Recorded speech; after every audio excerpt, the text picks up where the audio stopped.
Patrick Cervera, present. Haley Glass, present. Levi Chi, present. Ruby Paul, present.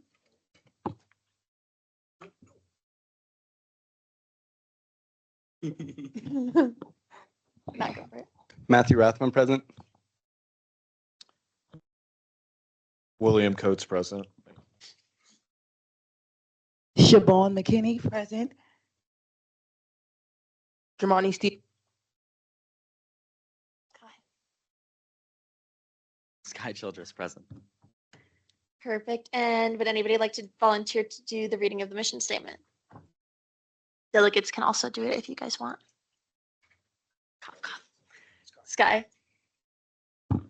To support the evolving needs of the MSU Denver students by advocating in their best interests to enhance the university experience and opportunities. Perfect. Thank you so much. Now moving on to the approval of the agenda. I'm going to start off by saying we had a couple of items that were on the agenda request that were just notes that Stephen made to himself for advisor updates. So you'll see that I moved those directly under advisor updates instead of having them in new business just for sake of clarity. And then in addition, since we do have two speakers coming in today, we might be bouncing back and forth between agenda items. The order that they're in on the agenda may not be the actual order that we end up going in. I have down that since Will Simpkins is coming at 12 to 12:30, if we don't have anybody in for public comment, we're going to skip straight forward to the resolution on menstrual products, the reallocation of the budget, and kind of those sorts of things. Then we'll go into our speakers, and then the resolution on the amendment to the elections code, and then the first read of the elections related requirement. That is a constitutional amendment. Just to kind of give you guys a heads up, I'm happy to do that in whatever order makes sense, but just since we do have two speakers coming in today, we may be jumping around and not doing it quite in that exact same order. And then I believe our budget chair has a change they would like to make. Yes. I would like to motion to add to the agenda the approval of Model United Nations budget and the mock trial reimbursement. I second that. Any objections? Any abstentions? Perfect. So we're going to go ahead and add that to the agenda. I'm just going to put it right next to the real allocation of the budget whenever we go over that. Perfect. And then is there anybody here that is wanting to speak for public comment? I believe everybody in the room is counselors and delegates, so Anybody online? perfect. We will still acknowledge the time given it's a little bit before our typical public comment time. That starts at 11:35 to 11:50. If anybody comes in, we'll drop whatever business we are working on to give time to the students for public comment. But without further ado, it doesn't look like Susanna. Oh, boom. I spoke her into existence. That was crazy. Right as I said her name. Sorry, I was. No, you're having totally technical fine. Problems. So Susanna, present. Susanna, we're gonna kind of jump around since we do have two speakers coming in today. So I was just gonna have you go ahead and move forward to the menstrual products resolution as our first item, if that's okay. I know you just hopped on, so if we need to do something else first, we can. Yeah, I'm totally okay with that. Perfect. I see that Will has his hand up. Does he Yeah. want to speak first? Yeah, let me jump to him. Will, Coates. I just wanted to let the council know that me and Pat have to go to SAB, so we can deliberate for that, but I believe that's at 1 p.m. Might be a little earlier, but just for your awareness. Perfect. We'll just make sure you guys are able to give your updates first things first before you guys leave. I think we should hopefully be able to get through all of our new business before then. Fingers crossed, knock on wood. But Susanna, I'm going to have you go ahead and start with the menstrual products resolution. I'll have Brandon pull it up for you. Okay, thank you.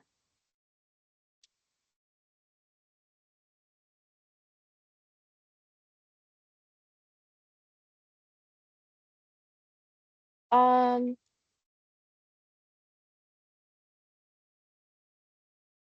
okay, sorry. I So apologize, this Susanna. is- I'm gonna pause you there. That's We okay. motioned to do a change to the agenda, but I realized Levi reminded me that we didn't actually motion to approve the agenda. So I motion to approve the agenda for today's meeting. Seconded. Again. I Any second it. objections? Any objections? Any abstentions? Perfect. Cool. We Okay, am I good to go? Yeah, you're good to go. Sorry. Okay, no, it's okay. So this is a resolution for menstrual products.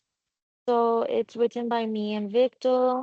Thank you for endorsing it, Siobhan, Matthew, and Haley. And it's sponsored by the Health Center Arroyo campus. So if Brandon could go down a little bit, thank you. Um, Abstract to build upon our relationship with the health center and to continue the mission of supporting the students' college experience, sustainability communities, SGC TSAC, with the help of the PR committee, wants to utilize the green purchasing funds to assist with the health center initiative with more menstrual products on campus. And sorry. Whereas the Metropolitan State University government, the Student Advocacy Council mission is to support the evolving needs of the MSU Denver students by advocating the best entrance to enhance the university experience and opportunities.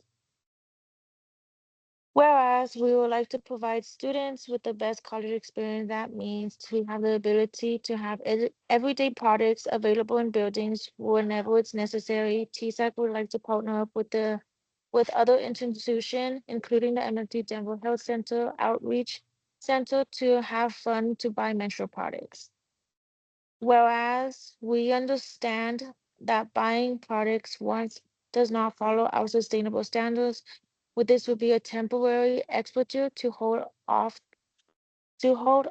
off our committees to reapply for grants and find new sources of funding, including fundraising.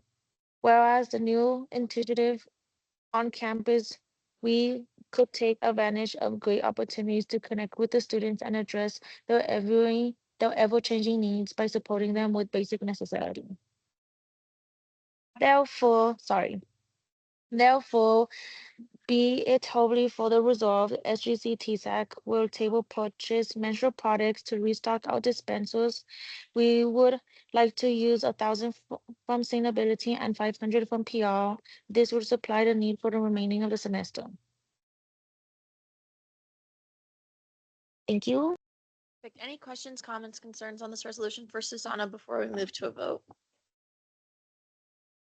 Real quick, is that a typo that it says SGTSAC will table purchase? Should it just be SGTSAC will Yes. purchase? Can we That is a typo. I'm a motion to friendly amendment that. Seconded. Any objections? Any abstentions? Figured as much. Okay, perfect. Any other like substantive questions?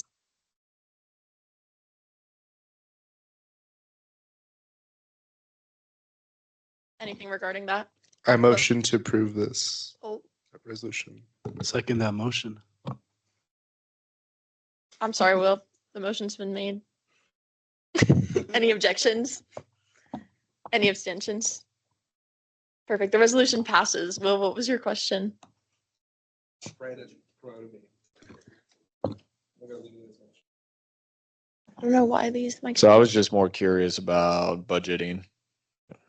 That's it. So not so much for the resolution or Susanna, but for the As far budget as chair. the budgeting from the 1,000 from sustainability, they would still have 2,000 left. Including the possible upcoming changes. Perfect. Congratulations on that resolution passing. Next up, I think it would make sense to go over to our two budget items. So the proposal for the reallocation of the budget and then the funding approvals for mock trial and model UN. So I'm gonna pass it over to Patrick. Thank you. Thank you. Brandon, if we could go start off with the CR 25-6.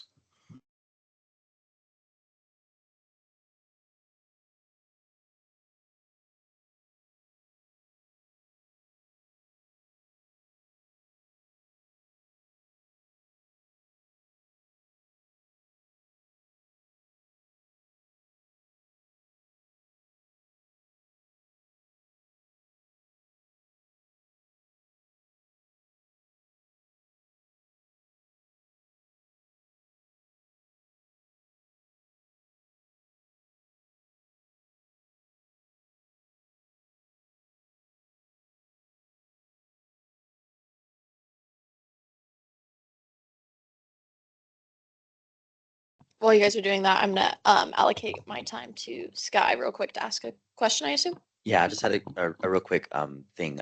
I think that we should be linking the resolutions onto the agenda so that we can all see them easily.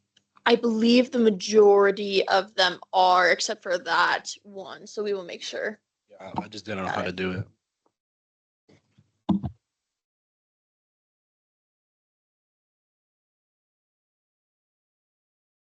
Well, We got it. yeah, we got it pulled up right now. Gotta use my powerful voice right now. Okay.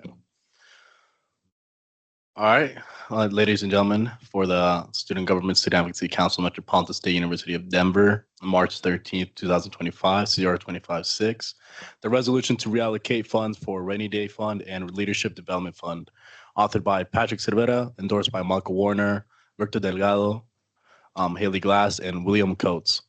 So the abstract of this is the Student Advocacy Council, TSAC, of Metropolitan State University of Denver recognizes the importance of both financial prudence and investment in leadership development opportunities for its members. To achieve these goals, the resolution proposes a reallocation of funds from various budget lines to the Rainy Day Fund and the Leadership Development Fund. Whereas the Student Advocacy Council, TSAC, desires to strengthen its financial reserves for unforeseen circumstances by increasing the balance of the Rainy Day Fund. Whereas the Student Advocacy Council, TSAC, is committed to providing valuable leadership development opportunities, such as a Tulane trip, to its members to enhance their skills and effectiveness. Whereas certain budget lines have available funds that can be reallocated without negatively impacting essential function. Whereas the public relation PR budget has the capacity to contribute $1,500 towards the Rainy Day Fund and $1,500 towards the Leadership Development Fund. Whereas the sustainability budget has $1,000 available for reallocation to the Rainy Day Fund, whereas the Budget Committee has $750 available for allocation to the Leadership Development Fund, whereas there is a surplus of $2,200 available for allocation to the Leadership Development Fund. Finally, therefore, it be resolved that $1,500 be moved from the public relation PR budget and $1,000 be moved from the sustainability budget to the Rainy Day Fund. That $1,500 be moved from public relations PR budget, $750 will be moved from the Budget Committee, and the surplus of $2,200 be moved to Leadership Development Fund for the Tulane trip. Thank you. Any questions, comments, concerns for Patrick in regards to this resolution? I'm gonna. I'll yield my time. Okay, perfect. Irvi? What is Rainy Day Fund? Can you explain a little about it? Yeah, absolutely. So the Rainy Day Fund, it's really for, like, say, anything which would occur like an emergency or an unforeseen event where we cannot cover that money, we will have to use a Rainy Day Fund as an emergency. So it's really like almost like a savings, almost like if I don't have the money right now, I can pull from there. That way we're not jeopardizing any of our financial obligations. Thank you so much. Any other questions, comments, concerns in regards to this reallocation of the budget? So I just want to reiterate, we're going to be pulling out $3,000 from the public relations budget, $1,000 from sustainability, and the rest of the remaining funds of $750 from the Budget Committee, and the surplus $2,200. Last call for questions before we make the motion. All right, I motion to approve this resolution on the reallocation of our budget. A second. Any objections? Any abstentions? And the resolution passes. And I'm just going to pass it right back to Patrick for the funding approvals for the two student orgs. So as you guys know, we have to do a reimbursement for mock trial. So those of you who are in the Budget Committee and those who've seen the Budget Committee video, as you're well aware, we had two presentations, one of them being last week, but unfortunately not all the council members were able to be present just to my my error of not being able to communicate effectively. However, we did come up this Monday, if I recall, this Monday and Wednesday, in order to assure for the presentations that were being present, which is also modeled United Nations. So I just wanted to put out here that we want to approve the reimbursement of mock trial, which our own chair here, Haley Glass, was a part of, and will be able to represent MSU at a national level. And we also have the Model United Nations, which will be able to represent MSU and the opportunity of international politics from MSU internationally. If there's any questions, or whether regarding to the amount.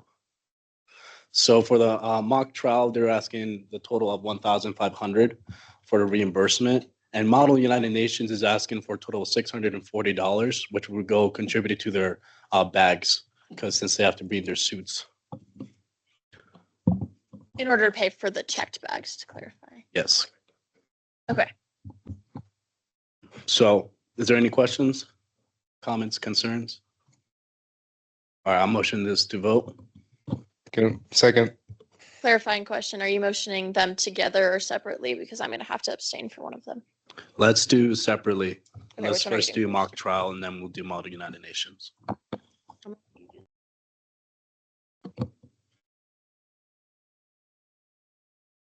There's a second, so. Any objections? Any abstentions? Any abstentions? Aye. All in favor, say aye. Aye.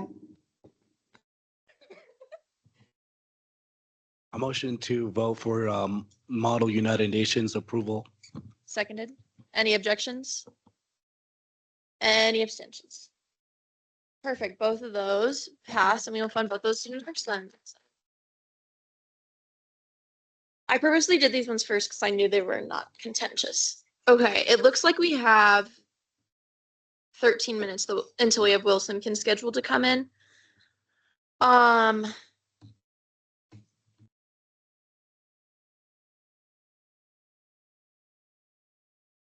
So the other two items that we can speak on is the resolution to amend the elections code coming from Victor, or we could do the first read of the elections related requirement change to the Constitution.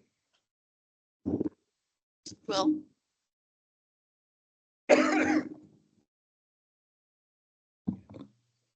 I suggest we just read over the amendment. I feel like we can discuss, but like that'd be a perfect like transition for Yeah. Simpkins. I would agree with that since it's a first read also, so we won't be voting on that at all today.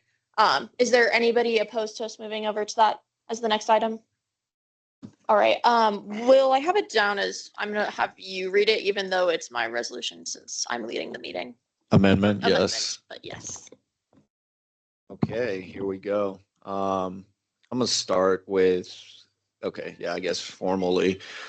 Written on March 12th, 2025, Amendment 1, or I, Amendment to Article 1, Section 2, Subsection 1, Paragraph 1, written by Haley Glass, endorsed by William Coates, Sam Young, Sky Childress. Abstract. The student government, the Student Advocacy Council, SGTSAC, has the goal of having an equal and efficient governing body. The current language in Article 1, Section 2, Subsection 1, Paragraph 1 unnecessarily restricts students who may take 3 credits in the fall and 6 credits in the spring. Adjusting the language in this section of the Constitution to 9 credit hours distributed throughout the academic year allows for more flexibility for students while maintaining the spirit of the original credit requirements.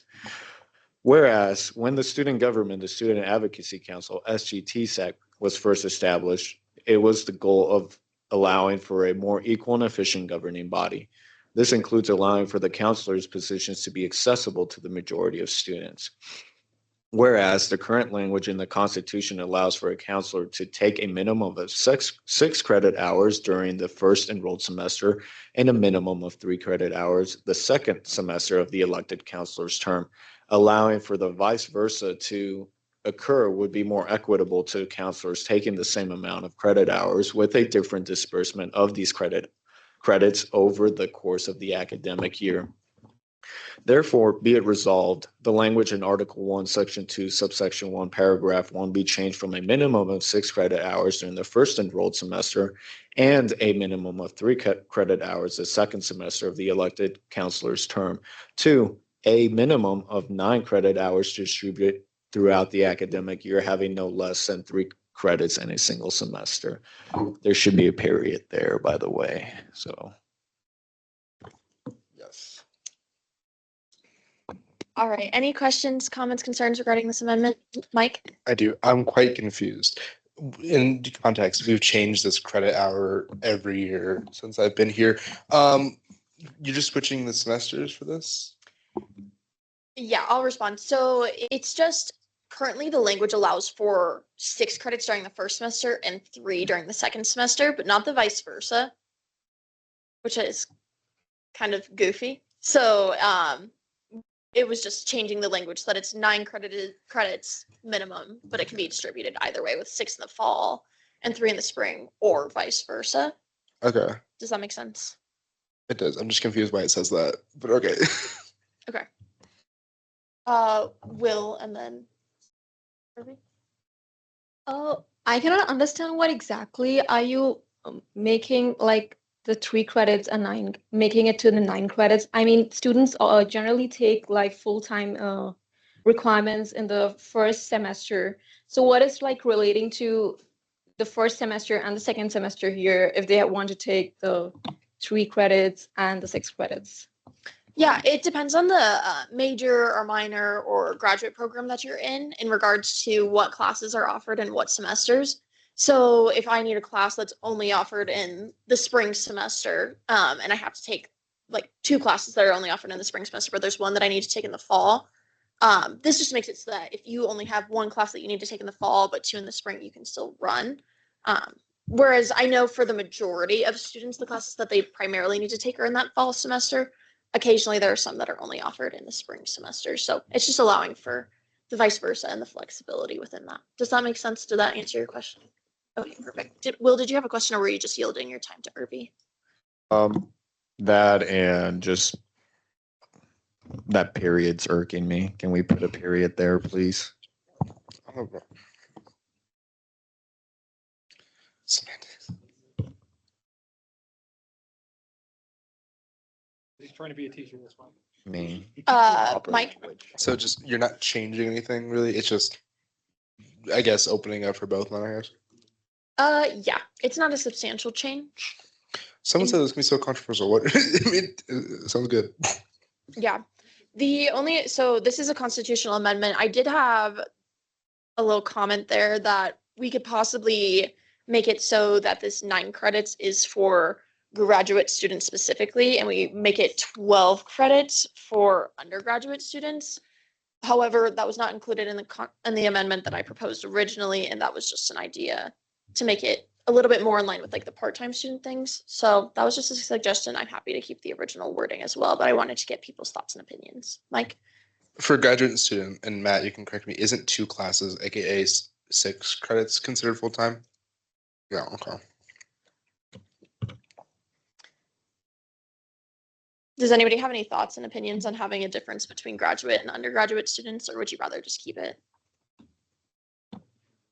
I'd rather keep it.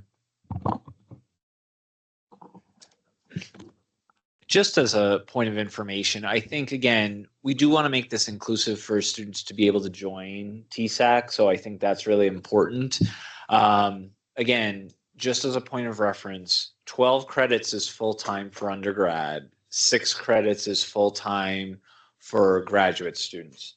So with this, I just want to make sure you all know that by saying this, an undergraduate student has to be enrolled for at least 9 credits at some point at a minimum during their time in office, even if that means I'm enrolled in 3 credits one semester and 6 credits another semester.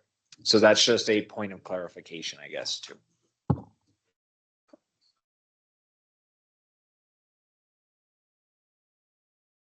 Would somebody like to yield their time? I'll yield my time. Sky? I just had a real quick discussion point. I think that for undergraduate students, you'd be requiring them to be full-time for one semester and then part-time for another at the minimum. I think that 9 credit hours is a good minimum for undergrads, but I think that if a part-time graduate student wanted to serve on the council and only do 3 credits per semester, that would be cool to me. But I feel like adding a slightly lower standard for graduate students in the number of credits, because the definition of full-time and part-time is different. Will? So just a direct comment to Skies is the reason why we want to be cautious with just allowing for the minimum to be a student and on campus is to also protect TSAC from any type of situation that is not predictable.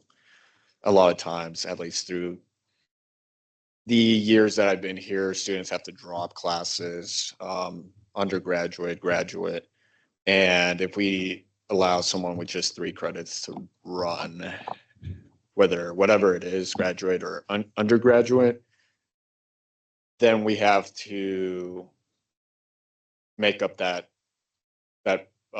absence like that from that counselor. So I'd be more cautious in having the language where there's only a minimum of 3 credits for anything because of that, because of what has happened before with counselors having to drop classes and having to pretty much resign. And, so there's a reason why we want to keep it slightly away from just 3 in case there are changes a student doesn't, or a counselor doesn't anticipate, which has happened.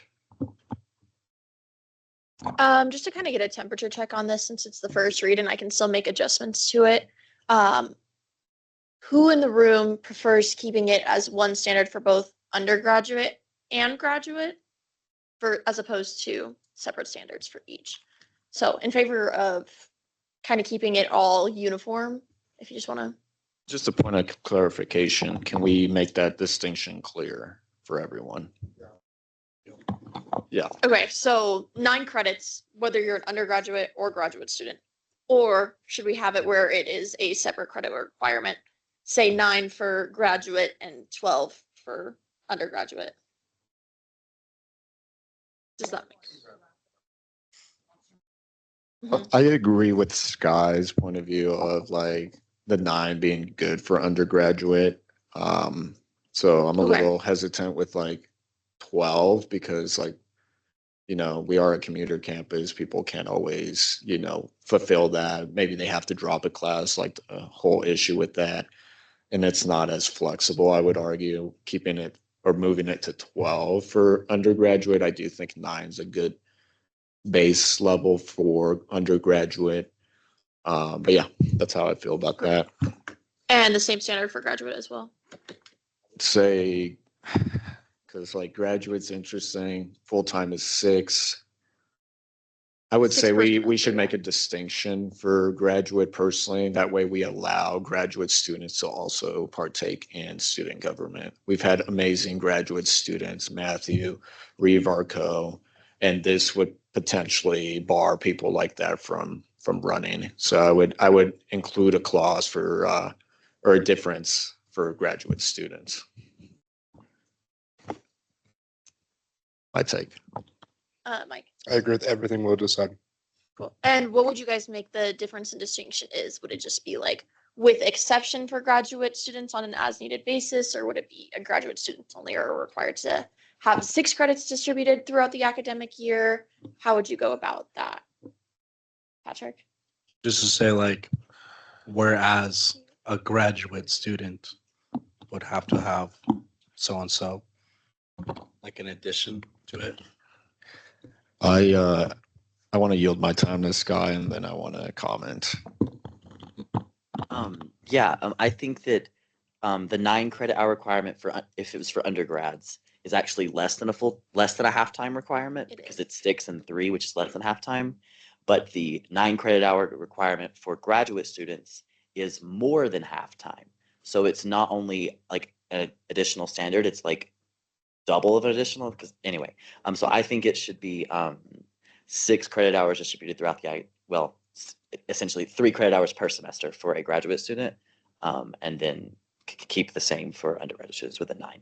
That would mean that instead of having the discrepancy be less than halftime and more than halftime, it would be halftime and more than halftime and halftime, but it wouldn't be less than halftime and halftime. Yeah. Will? Yeah, stole my thunder there, but yeah, exactly. Okay. 100%. Like, I do think that's probably the best way moving forward for accessibility, but also protecting the council in case things change, but also making that distinction between undergraduate and graduate. As pointed out, having 9 is already 3 credit hours more than the full time for graduates. So yeah, totally agree Okay. with that.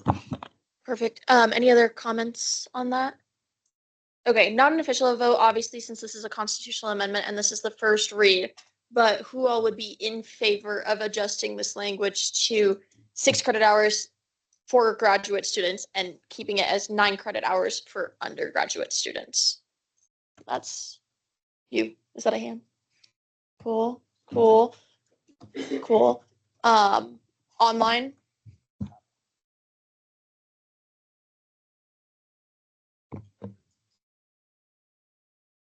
Susanna, Amelia, feels, thoughts? Okay, Susanna's good with that. Cool. And then, Matt, I noticed your hand wasn't up. Is that out of abstention or is that out of disagreeance? Just out of curiosity. Since this is I'm abstaining because this specific issue would pertain to me running for student government for next year. perfect. Okay, cool. So it seems like the majority are in agreement of that. So I'll go ahead and make those changes for the second read through next week. If you guys have anything else that comes up in regards to this that you want to bring to my attention or discuss through, it is 12. Do we have an ETA on our special guest? Okay. Well, the next thing that we have is the resolution for amending the elections code.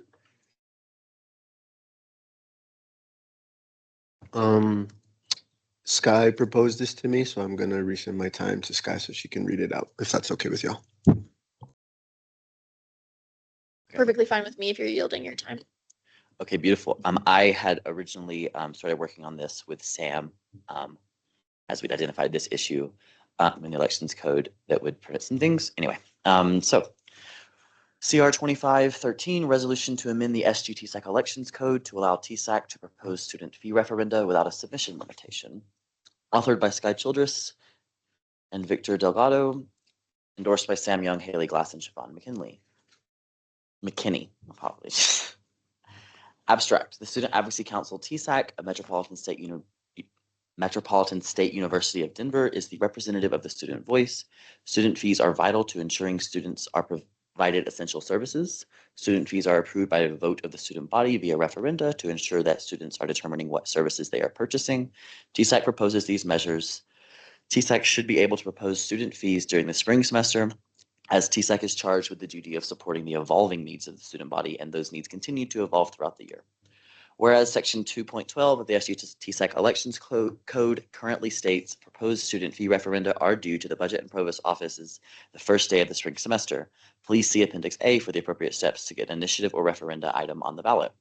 Whereas this section limits SG TSAC's ability to propose student fee referenda during half of its term of service, whereas this section limits SG TSAC's responsibility to support the evolving needs of the MSU Denver student body, whereas SG TSAC student fee referenda proposals are additionally approved by the Budget and Provost office, whereas if SG TSAC is the only entity allowed to propose student fee referenda during the spring semester, the Budget and Provost office would not be burdened with an excessive additional workload to approve any referendums that SG TSAC propose. Therefore, be it resolved, effective immediately, Section 2.12 of the SG TSAC Elections Code shall be changed to proposed student fee referenda are due to the Budget and Provost office on the first day of the spring semester. However, SG TSAC may propose student fee referenda at any point up until elections. If the university office that approves the student fee proposal refuses to process the proposal because of the timeline, the referendum will not appear on the ballot. And then please see Appendix A for the appropriate steps to get an initiative or referenda item on the ballot. Yeah, questions or concerns regarding this resolution? Mike? Do you mind scrolling down to Appendix A? Appendix A is, in the election. can I respond? Yeah. Okay. Appendix A is in the elections code. Nothing of that section changed. Okay. It's just a form for someone to fill out for a referenda initiative. But that's not being changed by this. This is only changing the language that allows TSAC to vote to send something to the provost office. Okay, I have a few questions. Mike again? Any other questions, or should I go? No, you're good. So, I have two questions. It sounds kind of similar to what like SAB does. Student Affairs Board is students that kind of make up the student fees that are allocated to us. How does this work in junction with them, and or how does it like? I don't know. How does that work with the SAB? You're good to respond. I was just gonna say that this wouldn't make any changes, I don't believe, to how that would work, because this would be ones we are proposing solely for it would be separate from that, I believe. So if we like the only change here is changing the limitation on the timeline. So like we would still have to have it in line with the timelines that we have to have the week before the day of the election for Sam to put it on the election, to put it into the ballot. But this would move the limitation from us limiting ourselves to we would be limited by the capacity of the budget and provost office to approve it. So if they're still able to approve one in like mid-February, as opposed to the first day of the semester, we could do it and get it through without us limiting ourselves. Victor, I believe I saw a hand. I just kind of wanted to maybe like give an example of what the process might be to get the RTD onto the tuition. It's something like on the order of what the which department wasn't that presented to us? The arts department. Yeah, the arts and theater department. We're gonna have to present to a specific board or specific people to be able to either get support or try to get that on the ballot. So it's kind of a little, I think this is kind of like a kind of a formality. Like just that we're able to have the ballot whenever we can delivered to the budget, the provost office, essentially. But we're still going to have to go through the processes of presenting to a specific board to get that onto the tuition. Mike, and then For them a little more context on this, student fees, it's a long, arduous process, but it does officially end at the board of trustees. So every year the board of trustees, usually through SAB, that's the more formal option, goes through and approves the fees, and that's how it ultimately does change. So just giving context, that's how fees kind of get changed at the university. comment. I'll yield my time Okay. to. I was just gonna say that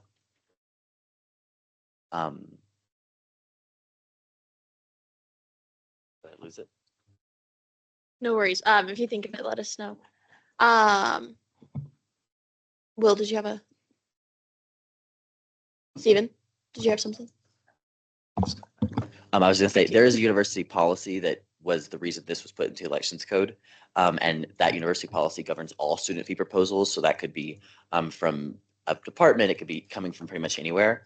And it says that student fee proposals are due on the first day of the semester. However, it does say that the provost office can amend that and allow individual ones through.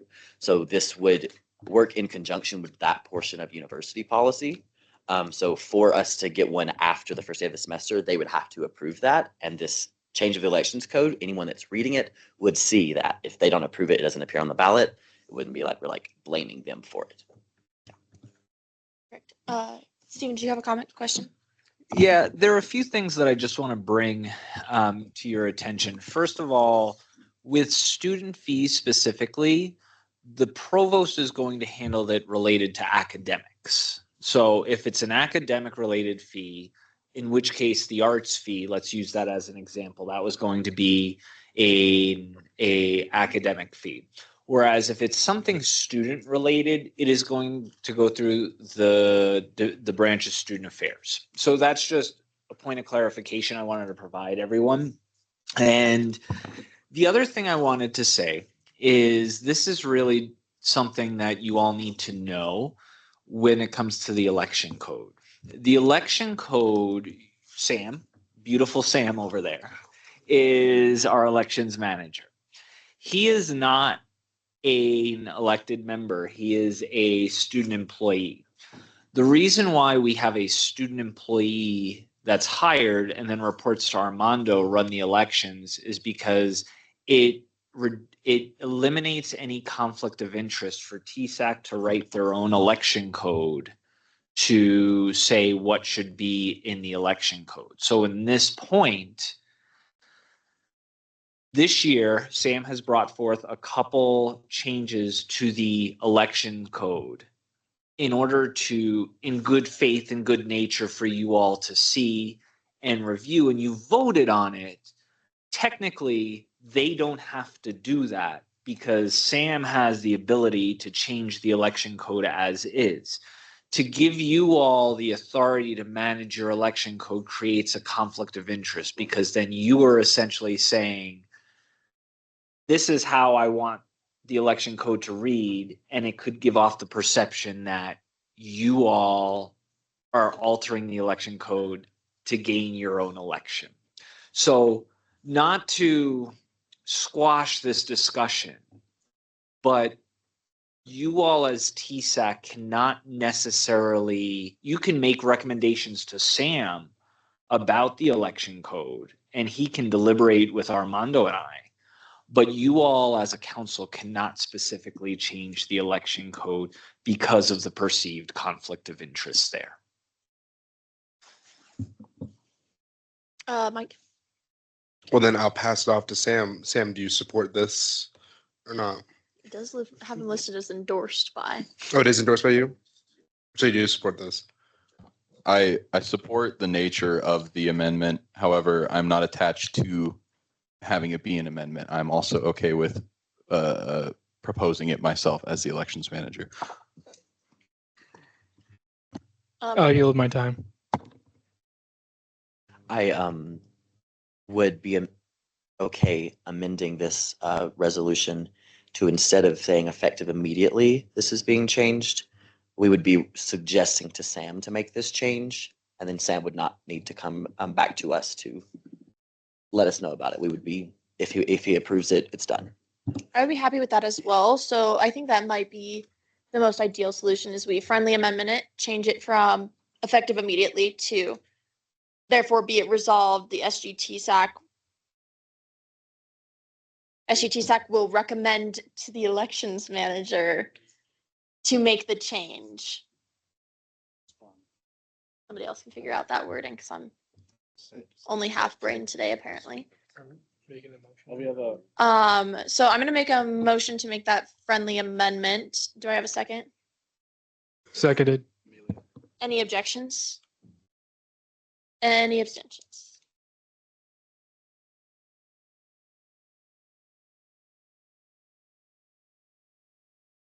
Cool.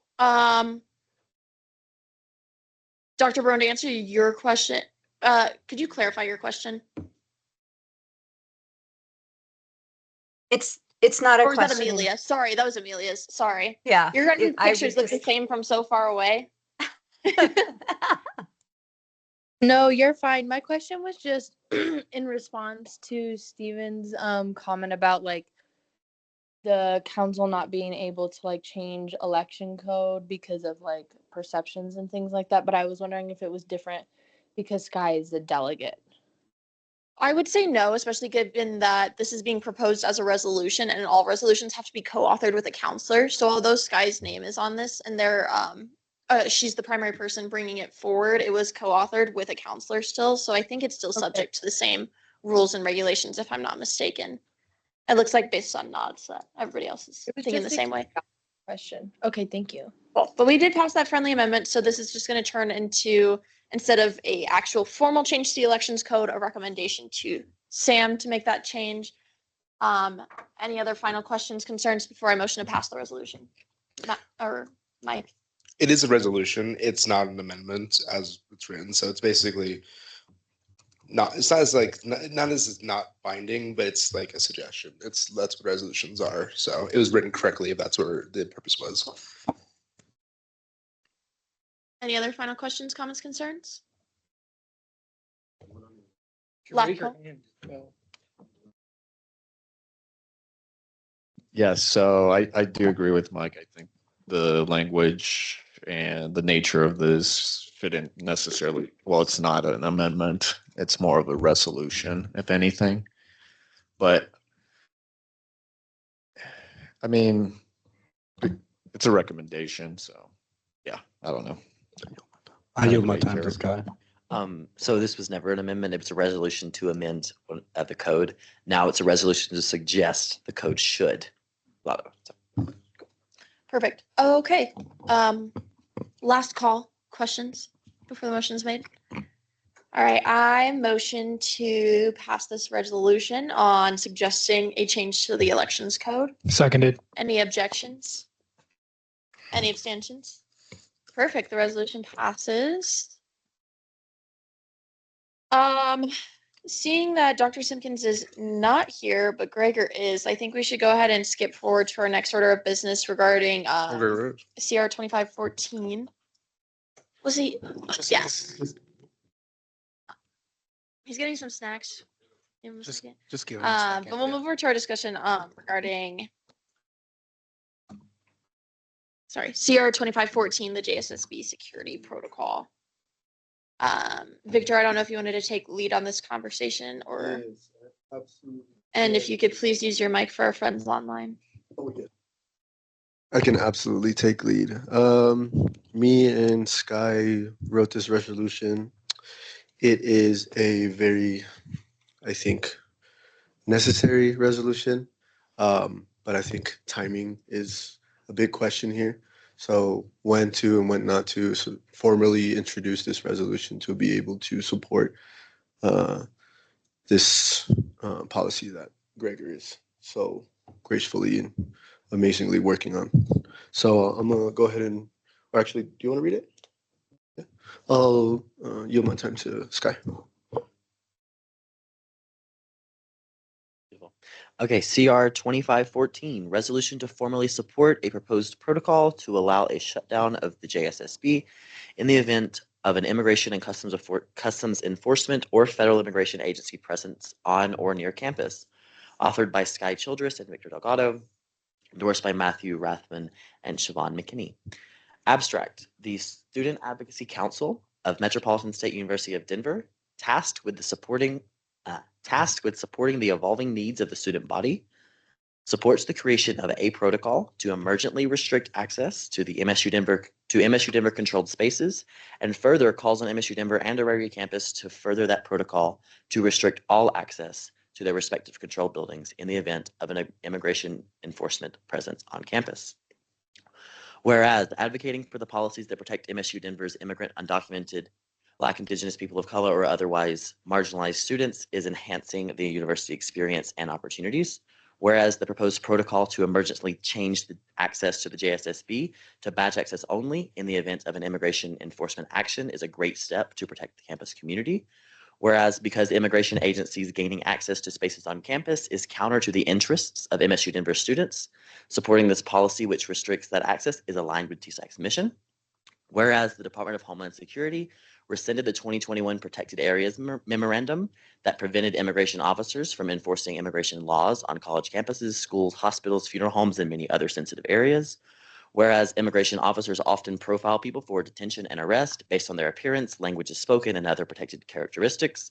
Whereas immigration enforcement agencies detain and arrest people without cause and often deny them due process.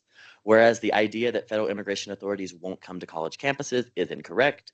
To give one very recent example, on Saturday, March 8th, 2025, Mahmoud Khalil was taken from his dorm on campus at Columbia University and is currently in federal immigration custody.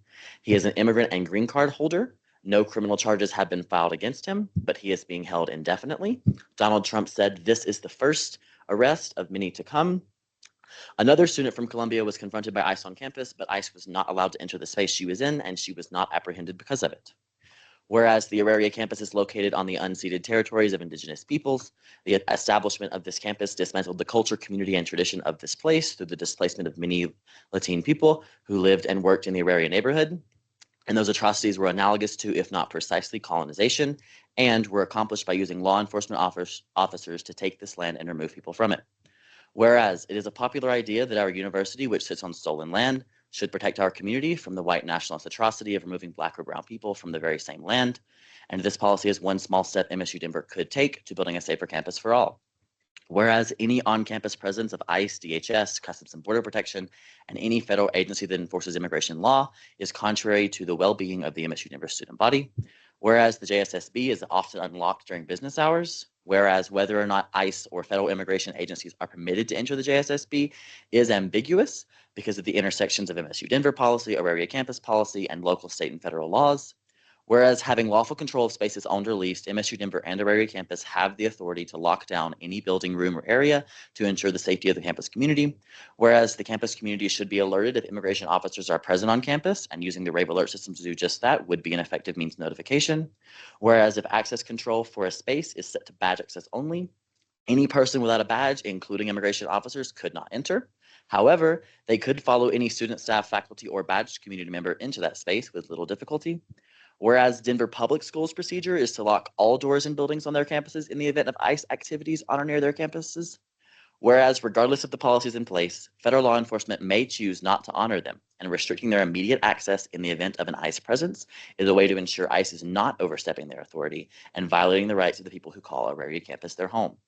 Whereas upper administration has not been given the aforementioned procedure proposal, but are likely to before our next meeting. Therefore, be it resolved, the Student Advocacy Council formally endorses adding a protocol to both emergently change the access to the JSSB badge to badge access only, and notify the campus community using the RAVE system in the event of an immigration enforcement presence on campus. We would additionally call on Auraria campus to enact a protocol to emergently shut down all buildings on the Auraria campus if an immigration enforcement presence is verified. Be it further resolved, the purpose of this resolution is twofold, and that firstly, TSAC supports the Immigration Services Program Office in the proposal of their protocol, and secondly, TSAC wants to see a stronger policy put in place to close building entrances entirely if an immigration enforcement presence is verified, given the concerns with the ability of non-badged individuals following badged individuals into buildings. Be it further resolved to adequately show the council's support for the creation of such a protocol, the TSAC member that represents the council at President's Cabinet will voice the concerns raised in this resolution as it relates to the protocol when appropriate. The council also asks that Dr. Barone, one of TSAC's advisors and Assistant Vice President for Equity and Student Engagement, assist us in spreading the students' voice on this issue to policy administrators, general counsel, and any member of university administration as this protocol develops and hopefully becomes official. Be it further resolved, this resolution will not be presented to upper administration until the affirmation proposal is presented, but will be shortly after to ensure that they have the council's input when revising it. Just real quick. yeah, just have a few points of information to maybe be able to help you in your thinking and our deliberation with this sort of resolution. So first of all, thank you, Gregor. I appreciate all of the work that you've been putting into this, and I just want to reiterate that I don't change my position here. I really want to have some sort of established policy for students to be able to feel safer here on campus, especially when there's already a threat like Mahmoud, who unfortunately was arrested and now is in deportation proceedings. So that's something, especially here in our campus, I do not want to happen at all. And that's the first thing that I want to reiterate. But again, I had conversations with some other people, including Dr. Barone, and there is a proposal being sent up through the grapevine, but the proposal, as I believe, is not where it wants to be and is in front of the people that would be most influential in passing that policy. Given that, I think we at TSAC have worked really hard to gain a really good reputation here on campus, specifically with upper administration. It's not just coming from our advisors who's telling us that we're doing an immensely good job. And I think now that we have a good footing, that our voice is going to be a lot more important in supporting of these policies. And since this proposal is not in the specific spot that I would want it to be in, I would not want to yet propose such a resolution until that document exists. I wouldn't want us to be too eager in jumping the gun and trying to support something that's may not be presented to the right people. And if those people ask, for example, Gregor, if the document isn't ready and he has to present something, it might not be the best and adequate place where it needs to be. So I would caution on the side of not voting for this today, but waiting for that document to come out, as it was said in the last be further resolved there. Just for clarity's sake, then, since this is technically your resolution as the presiding counselor on it, are you wanting to motion to table this resolution till a later meeting once that policy is in the proper channel in place? That is what I would like to do, but again, I would like to hear the rest of the council. Perfect. Since it sounds like this may be a little bit of a bigger discussion, I want to give our time to Dr. Simpkins since he did come in, and I want to respect his time also. So I'm gonna motion that we table this discussion until after our discussion with Dr. Simpkins, so that way we can give it the more robust discussion that it deserves. Do I have a second? Seconded. Any objections? Any abstentions? All right, without further ado, I'm gonna pass it over to Dr. Simpkins. Is that mic working? Cool. Hello, hello. Is that mic working? We were in this room yesterday and it was really annoying. Like the mics were pretty bad. Thank you all for inviting me in. And I do want to say you are doing an incredible job.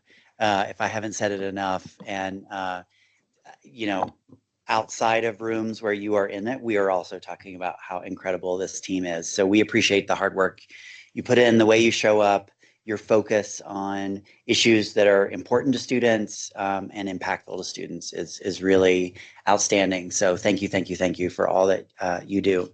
And sometimes we're going to disagree, and that's actually really good. And the conversations as we navigate through the disagreements, that's the important part. And so it sounds like we're about to have a big conversation, which we're looking forward to as well. Just a few updates, and then whatever you want to ask, I'm happy to chat about.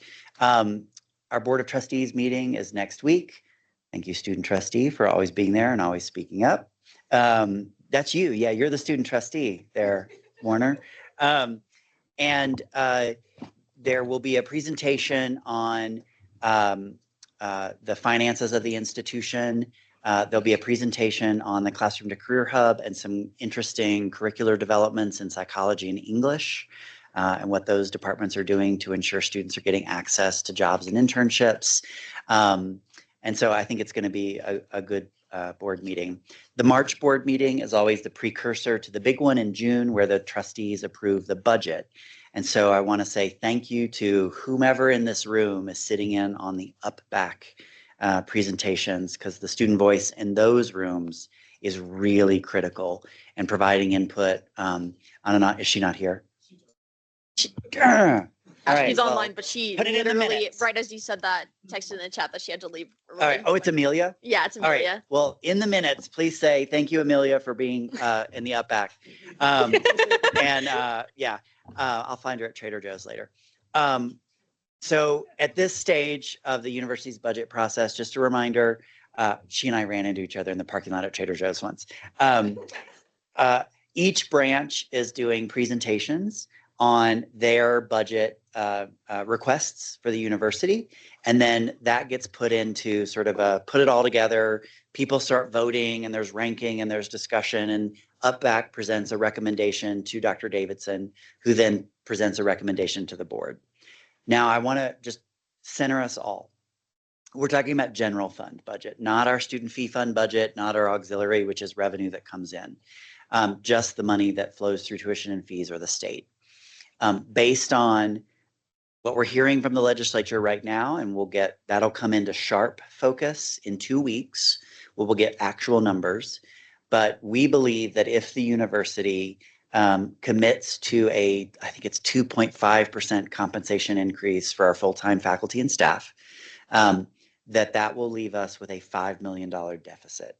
So we would need to find $5 million of efficiencies in our budget to meet that. And that doesn't have us funding any new priorities at the institution. And so this is going to be the first, based on the state's budget, of probably several lean years. If our enrollment grows, that helps us. If our credit hour production, which is, there's head count, which is how many students do we serve, and then there's credit hour production, which is how many students do we serve times how many credits do they each take. If our credit hour production goes up, that also helps. But we anticipate negative impacts to state funding in the next few years based on the state's budget. And it's complicated, and Casey Gerhardt can walk you through that if you're interested. Yeah. Add some context. Yeah. About half of the university's budget comes from the state. So when they make big drastic changes like this, it really hurts all the schools in the system. Yeah. And the state controls our tuition rates. And because of the tuition lock, even if we increase tuition, it only impacts a very narrow, I think it's like maybe 20 to 30% of students in any given year. So just to level set, there's not a lot of new money. Now, student fee dollars really depend on enrollment. And so if our enrollment continues the trajectory, we should be okay in that space. And so thanks to those of you who are on the Student Affairs Board, making recommendations that will also go before the board in June. Is that Patrick? On the SAB, you too? Okay, great.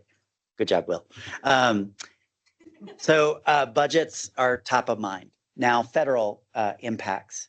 As of right now, no university program has been impacted by changes at the federal level. So our funding is still intact, our grants are still intact, our personnel is still intact. We have not changed any of our DEI programs. Our titles are still the same. The titles of the programs are still the same. There was a brief moment where we had to stop offering hormone replacement therapy, gender affirming care for those 18 years of age or younger in the health center. But Colorado joined a lawsuit and we won. And so CU Anschutz, which employs the doctors in the health center, reversed their decision, which means we are now back to offering that care in the health center, which we're very excited about and happy about. So as of right now, no direct impact to the university. We continue to track, and I'm sending Haley and Levi, thanks for receiving and forwarding the every couple of days update from VP Gerhardt on what we're seeing. The other good news that I got this morning was that the staff inside the Department of Education who manage our TRIO programs, we have 3 TRIO programs, TRIO Student Support Services, TRIO Upward Bound, and the CAMP program. Those staff at the Department of Ed are still intact. The layoffs did not impact that area within the department. So that was good to hear. And federal financial aid is still intact. And so right now, thank you. Good to see your face there. If you receive a Pell Grant, if you receive work study, if you receive FSEOG, which I don't even know what it stands for, those are still intact. Disbursements were made this year. Summer disbursements will happen. Fall disbursements will happen. So let me just pause there. Those are the sort of big updates, and there's specific questions you want me to talk about. Anybody with any questions, comments, concerns? Victor. Hello, Will. How are you? Hi. There has been some talk from students saying that they're a little nervous, scared about going to school next semester with everything that is going on, specifically the undocumented students. Yeah. Let's say a good amount of students don't sign up for classes next semester. Are upper administration ready for something like that? How are you guys supporting the students then? That's my question. Yeah, I have heard that from a number of folks. And, Gregor is obviously our person who is closest to immigration issues and sort of keeps us apprised of what's going on federally and what he's hearing from the students that ISP serves.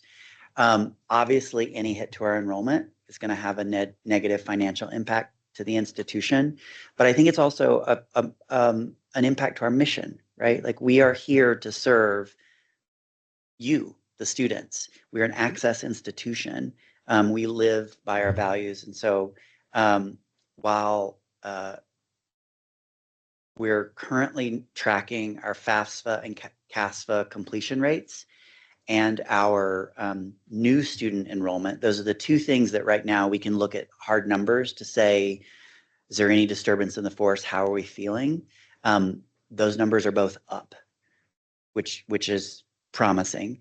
But of course, we can't disaggregate that, with undocumented students. We don't have a way of doing that. I think that's a conversation that we should just have as it's going on. I think any student who is sharing concerns, I want to make sure that they are being connected with Gregor's team, with the financial aid team, with their advisor to talk through anything. The worst thing that could happen right now is that our what ifs and focusing on the really terrible stuff that might happen but hasn't happened yet, if that deters people from pursuing an education, I will be really distressed. And I want to make sure that every student has the right information and accurate information to make a decision that's right for them. And that's I think what's most important. And yes, I know, because I overheard the last part of the conversation about the resolution. Obviously, there are some legal boundaries around what we can and can't do with particularly law enforcement. And so I think that's the broader conversation that we need to have about how do we continue to work to make MSU Denver a space where students feel supported and safe. The other thing I'll just say was just in a meeting with President Davidson, and she made the point that because we are holding firm to our programs and we are not engaging in anticipatory compliance, we hope that other students from other schools take note and see this place as a place that truly lives its values and is truly committed to students. And we always have to work. That's not just something that happens. That requires work, and sometimes there's tension and conflict around how we do it. So it was a broader answer to your very specific question.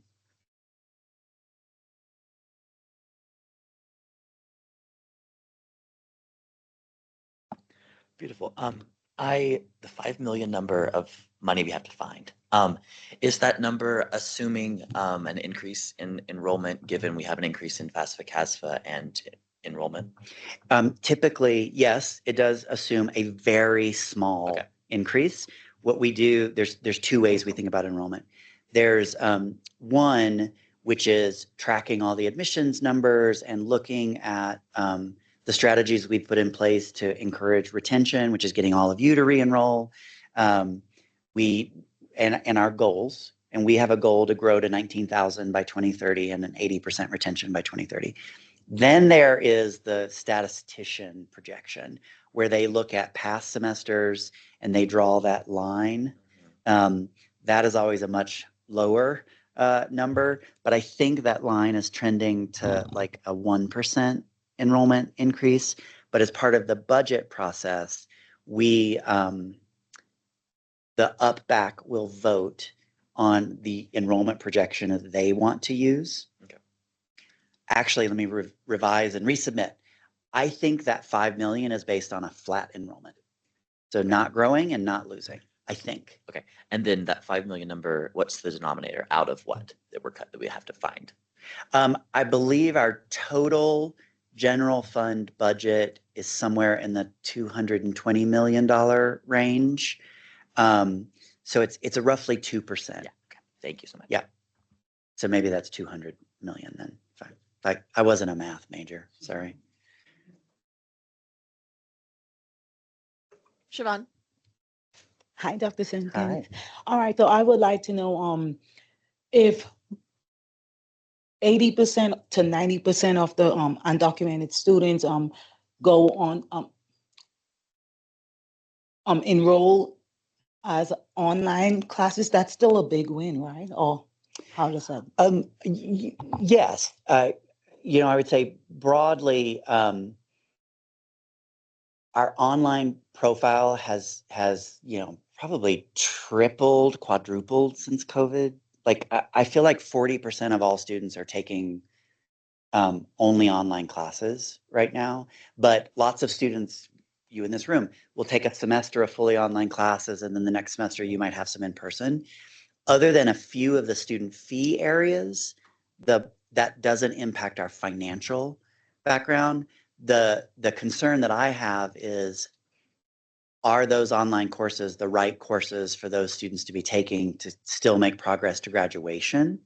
And so if students are considering moving to fully online because they don't want to come to campus, I would really encourage them to make sure that they are spending time with their academic advisor, picking the right classes.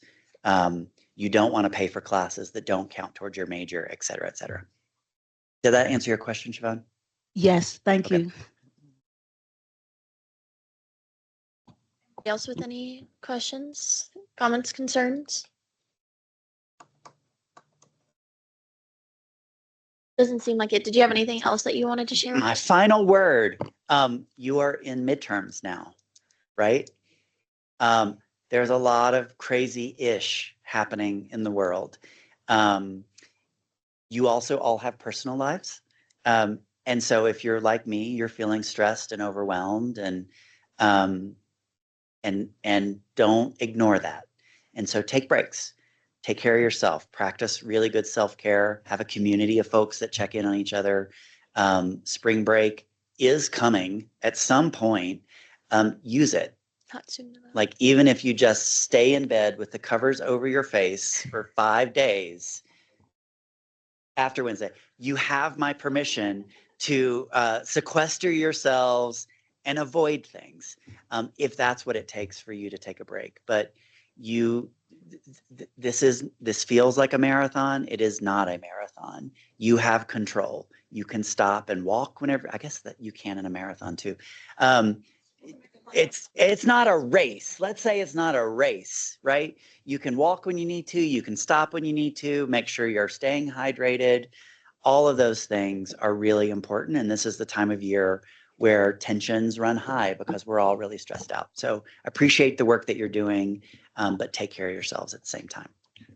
I was going to say quickly, Dr. Simpkins, they are going to New Orleans for that Tulane visit that Dr. Brown mentioned to you during spring break. Oh, awesome. We've already connected with your peers, so we know. Dr. Osteen, you're going to meet with my best friend of like 30 years, Laura Osteen. Any quick tips for them in collaborating with another university Yeah. that has similar structure? Number one, how many of you are of age to drink? Okay, New Orleans is dangerous. Professional educational tips. So be careful. Be careful.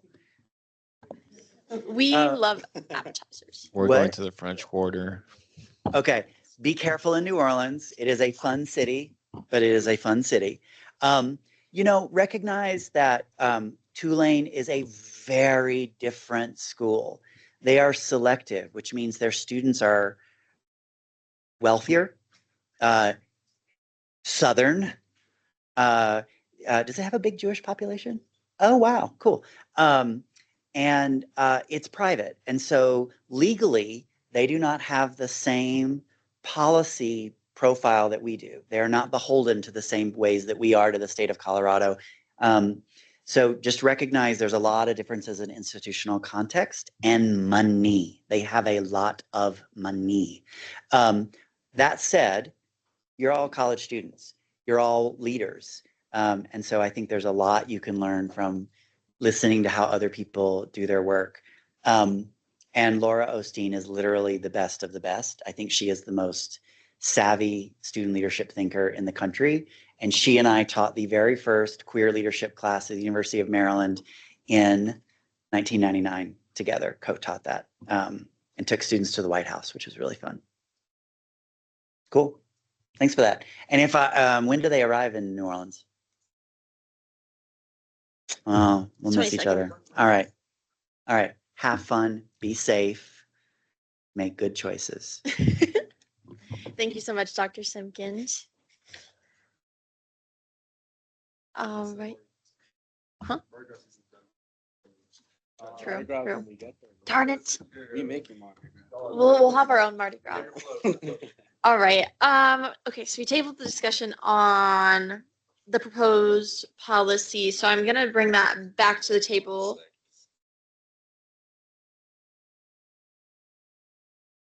Mhm. Yeah, go for it.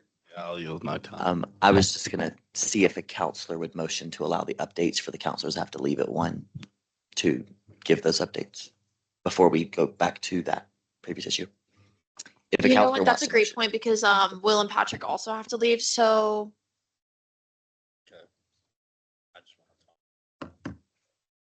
I think for sake of time, I'm gonna give the next 5 minutes for you guys to all do your updates as far as accountability, budget, and delegates, and then we will have 10 minutes before you guys have to leave to continue this discussion.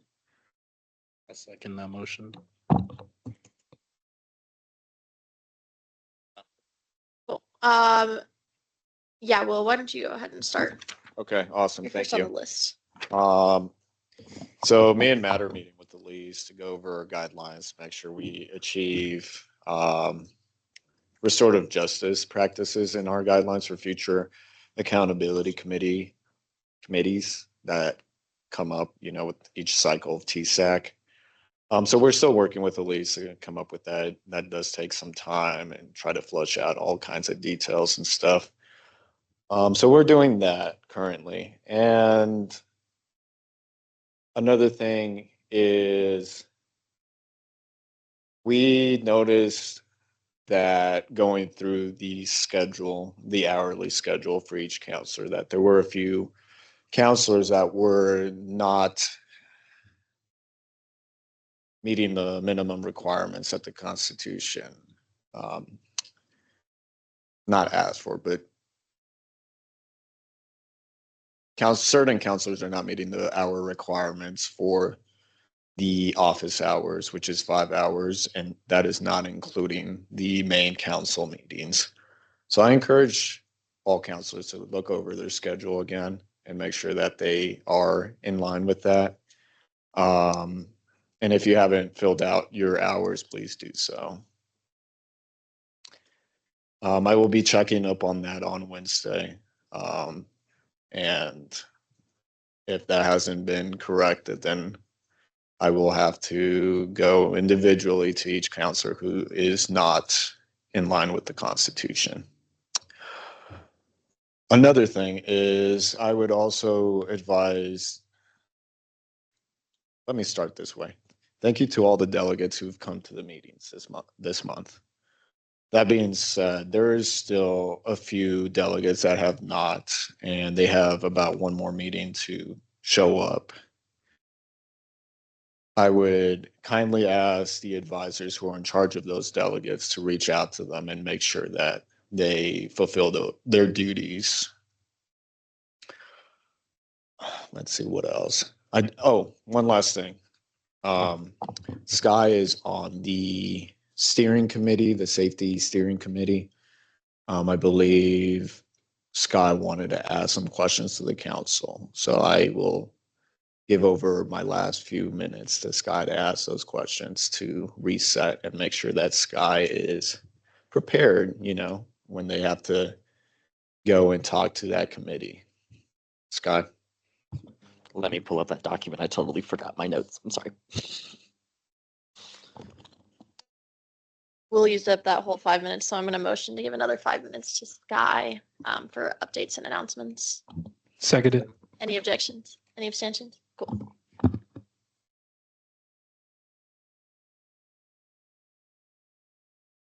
Okay, I don't have much. It won't be 5 minutes. So I'm very excited to come to this first meeting. I know it's been a years-long process, so I'm on the back end of it. But my questions for you guys are, what do you guys know about the Campus Safety Center? Just like personally, just let me know. What do you want to see out of it, out of the last few months of input that we are allowed to give until July? And then what are criminal justice students saying about it?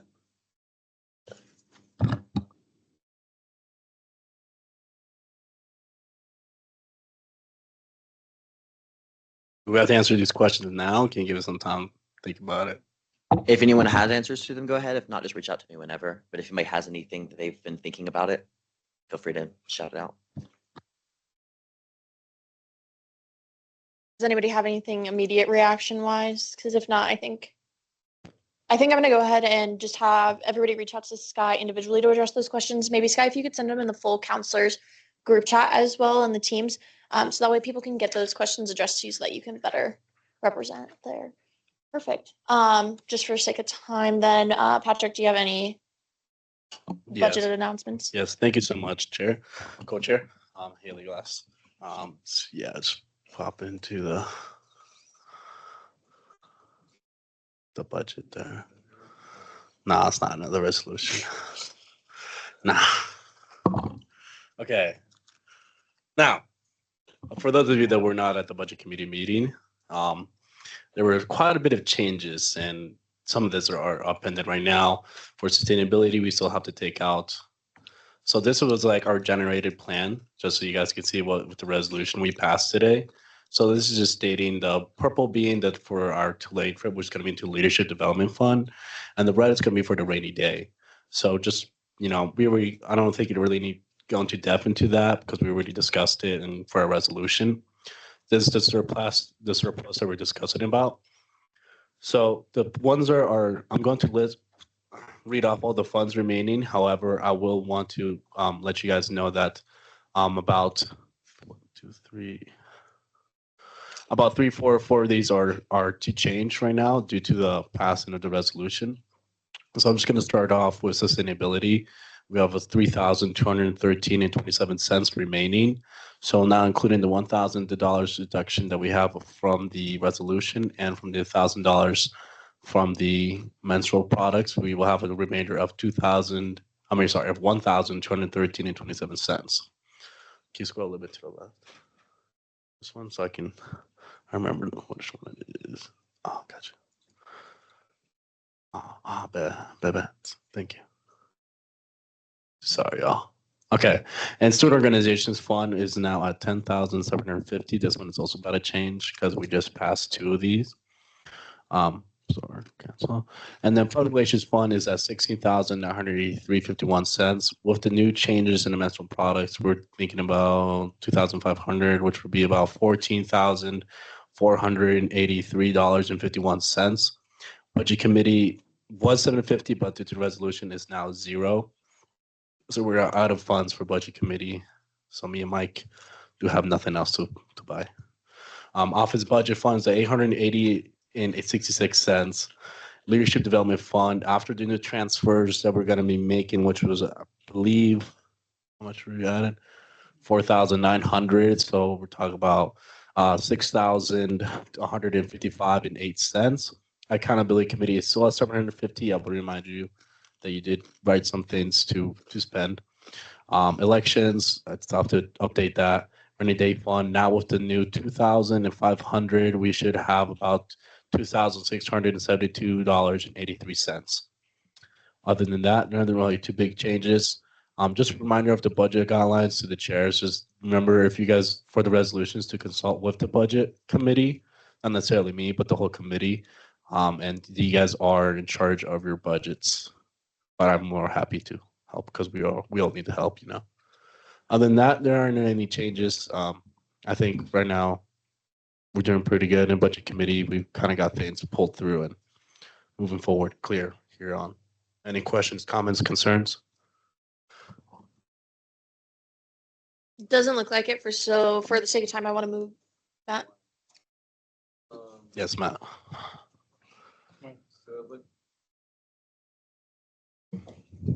Looks like the PR budget is 8,000 right now. No, that's the funds that we used. Oh, used. Oh, yes. So funds remain is the one that we have currently. Never mind. I retract my statement then. You're all good.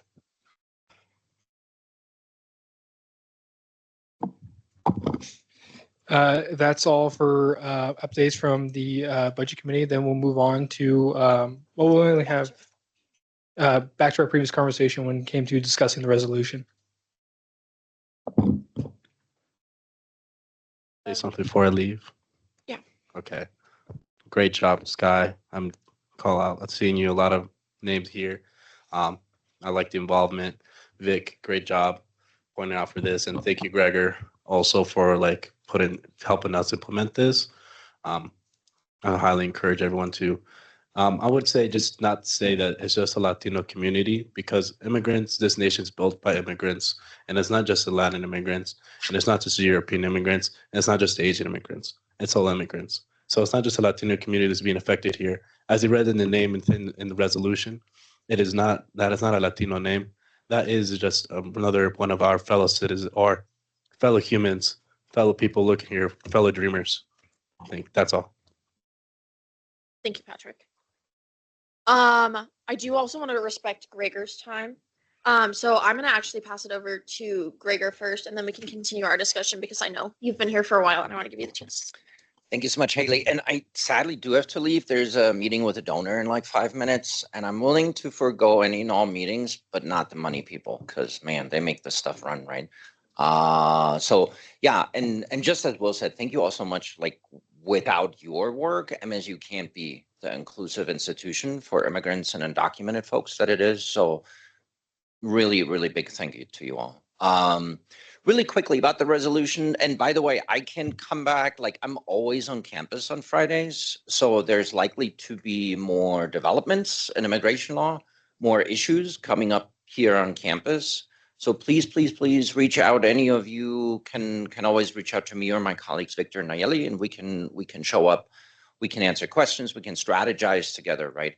Really quickly about the resolution. And I told you a little bit about this as well, Sky, this morning.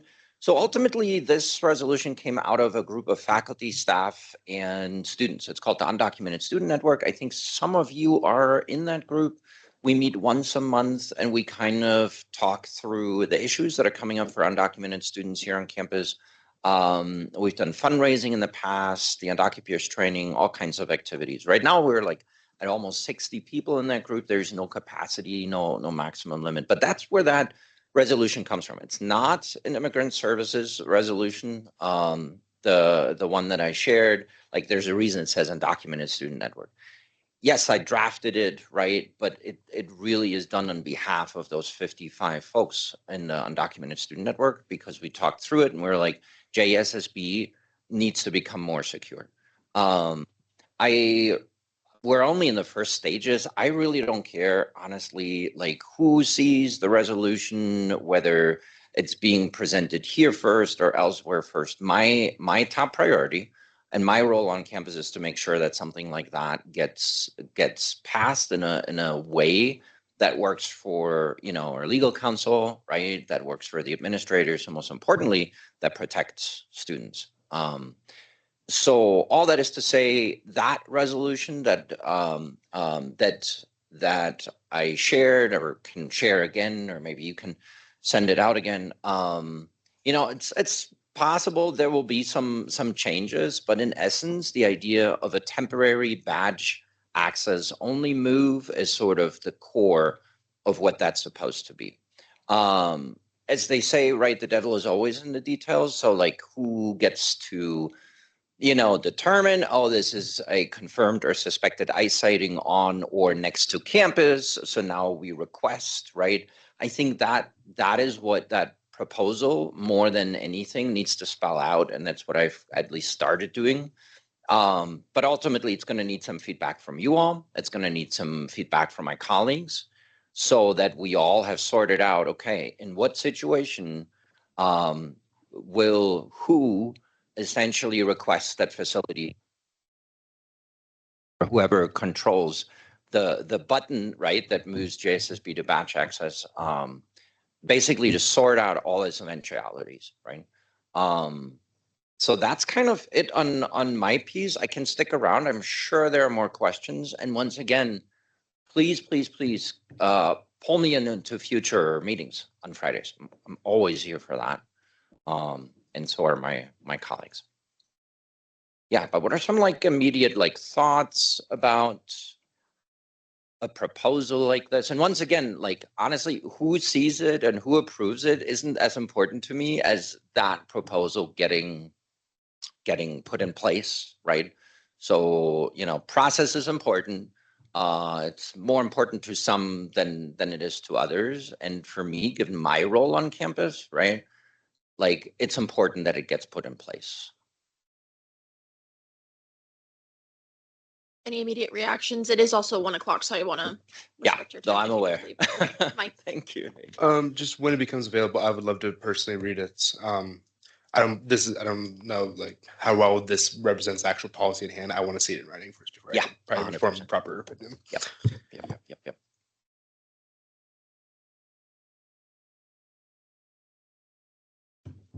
Yeah, and really quickly, an early version, an early draft of this proposal does exist, so it can be shared out. So for those of you who want to take a look at it, by all means, please do. Just know that it's not currently at a stage, where it's ready, to be, approved. Like, I think folks are gonna. Susanna, your camera's on. Susanna.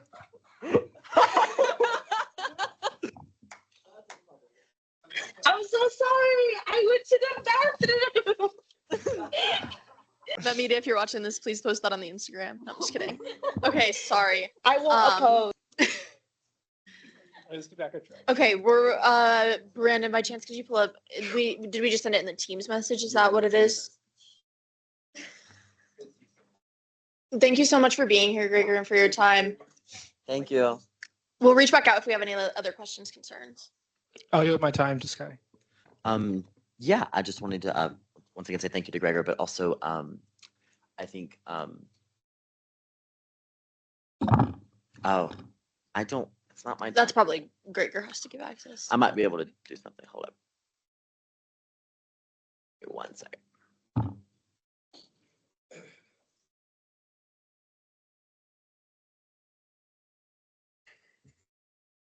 Mike? Furthermore, so we catch up then. Are we tabling this to next week so we can read this stuff? And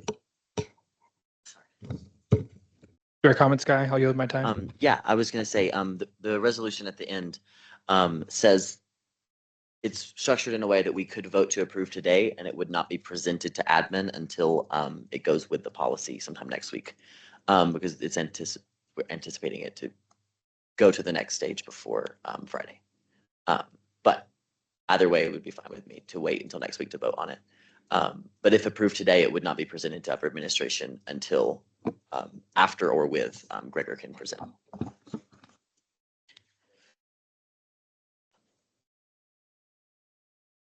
What do you mean? Could I just gauge what is everybody thinking? I know we just got the proposal and maybe you guys want some time to read it, but I would say, so far. Sorry to interrupt, but yeah, I would say we would want to go over and look at it more. So I would say table it for now so that we can move on to the updates and get a good understanding of the proposal before we, talk more about it. I would echo those thoughts. Maybe just give it a little bit more time for everybody to thoroughly read the proposal and all that, since we didn't get the resolution until Thursday. And I haven't actually had a chance to read the draft proposal of this policy. So I would also be in favor of tabling this until the next meeting or further meeting, especially given that it's not time sensitive, given that the policy still needs to go through the proper channels still. I'll yield. As we throughout this next week, or maybe afterward, as we read over this draft proposal, as you read over the resolution, keep in mind that the resolution is not necessarily just saying yes to the current draft proposal. It is doing that. It's also highlighting important pieces of it and why. So make sure you're reading both and you're seeing that lens. And as we edit it before it's re-proposed next week, I would love input, please. Perfect. Okay, so then it seems like we're all on the same page. So at this time, I'm going to motion that we table the voting and discussion of this resolution until next week's meeting. Second. Any objections? Any abstentions? Perfect. Okay, we will go ahead and add that to next week's agenda. However, for sake of time, I do want to dive into updates since we only have 10 minutes left in the meeting. Starting with our board of trustees, Michael Warner. That's me. Yes. Hello. Yes, we do have a big board meeting next week. Lots of budget items going over. I'm finishing and finalizing my report for the board. So any comments you guys would like me to consider adding to that report, please let me know. So please let me know. That does mean this room will not be available next week. So just know that you guys won't be in this room. And I believe depending on how early the board meeting ends will determine if I can make it. I might be a little bit late. So yeah.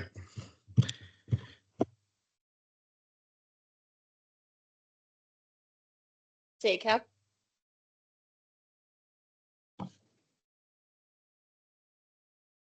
Well, we had a few different things going on in the SACAP. So we made some changes and still are making changes for the bylaws, SACAP's bylaws. Then also we had a budget pass for the Earth Week, and that's for the ASCP committee. Then Will is the chair for the Sustainability Committee, and he's working with Cassie to get some changes done. The Sustainability Committee also is looking for the input for the from TSAC. So that's in the makings of that also. And lastly, I'm I'm on the Tivoli Reimagine Steering Committee, and I'm still in the process of being onboarded with Sophia. So yeah, that's what we have. Anything else, man? Matt? I also want to thank Mike for his public comment in SACAB today. That also spurred the conversation that we're going to try and have the ad hoc committee meeting after spring break. So I'm going to be sending out a scheduler thing for that with the next couple of days so we can get that going at the end of after spring break. Mike? Yes, this ad hoc committee. There was a concern raised in SACAB, say potentially the what's the word? The ending thoughts of this committee would be to perhaps us remove ourselves from SACAB. Man, this is really, let me change. Hello, that's much better. So say the findings of this committee is to remove ourselves from SACAB. There was a legal question brought up: is can we legally do it? I'm under the impression that we as student government can, and it's not our compliance issue, it's AHEC's compliance issue. Though that might be a quick conversation we should have with David Fine in addition to that. But with that, that's kind of just something I want to bring for y'all, as that was brought up. I'm going to yield my time to Sky. If we can just keep it Yeah, I just had a quick question for the SACAP folks. The RTD survey, do we have preliminary results on that? And then if we wanted to continue work on some sort of referenda or something like that. Thank you for bringing that up. That was something we did actually skip over. So I don't remember the exact numbers, but I think UCD had like 130, 140 responses. We only had around like 60 to 70, and CCD only had like 20 something. Yeah. I have the specific number if y'all want All the right. number. Okay, so UCD has 168 signups. CCD has 28 and MSU has 68.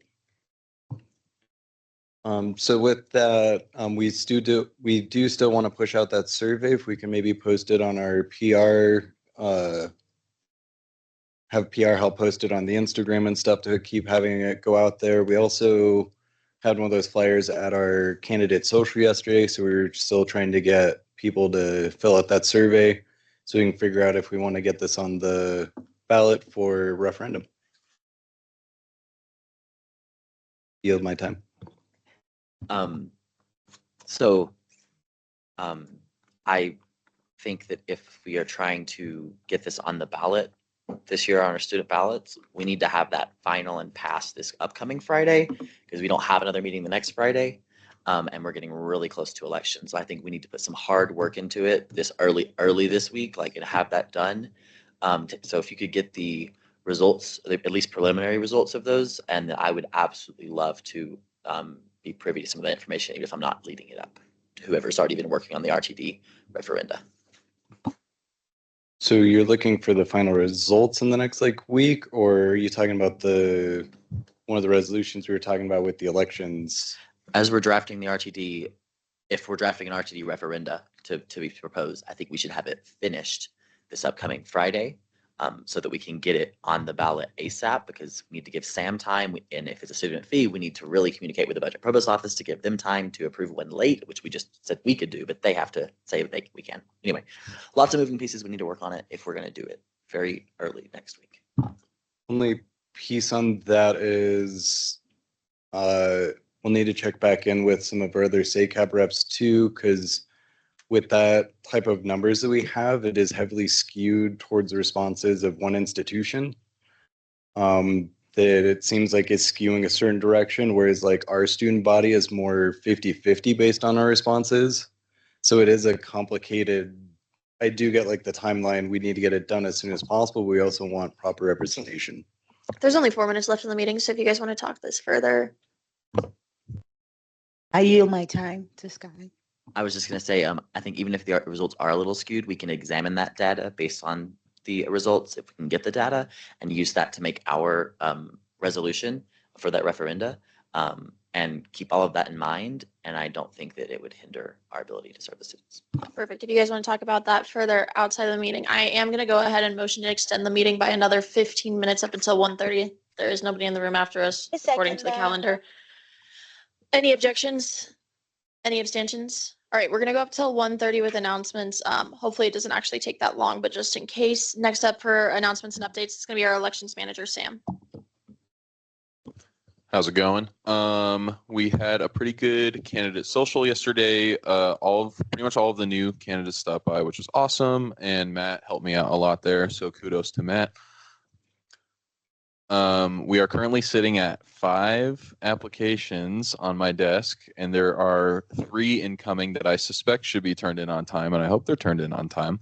But I'm not going to name those people because it's not official yet. So, we'll see what happens with those. That's where we're at right now. We got the town hall coming up the second Monday after spring break. So I'm working with Met TV to get some questions with that, and then I'm getting the moderator set up and everything, so I'll keep you informed on that end. Regarding Met TV, I think I've discussed this with most of you already, but they are interested in interviewing current counselors and people running. I just sent Alex from Met TV a list of counselors' contacts with some of your committee positions, so he can start getting in contact with y'all to schedule your meetings individually, so keep an eye out on that.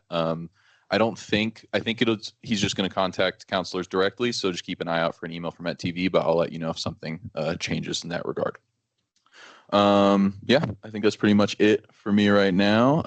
We're just, always working on advertising, flyering, stuff like that. I will be doing a little bit of flyering after this meeting today, if anyone wants to hang out and help out with that, but no pressure. That's it for elections. Thank you. Thank you, Sam. Moving over to PR, Susanna. Hello. Super sorry about what happened, but at the moment I don't. Yes. Don't be sorry, girl. You got the moves like Jagger. Yes, I do. But at the moment, I don't have any updates. Thank you for everyone who submitted those schedules. I believe I'm still missing one more person. I need to double check on that. But me and Patrick are also working on this event. It's still TBD. We just need to finalize a lot of stuff, and that is all I have in my updates at the moment. Perfect. Thank you so much, Susanna. If anybody has any other questions or comments for PR, there is a meeting today at 3.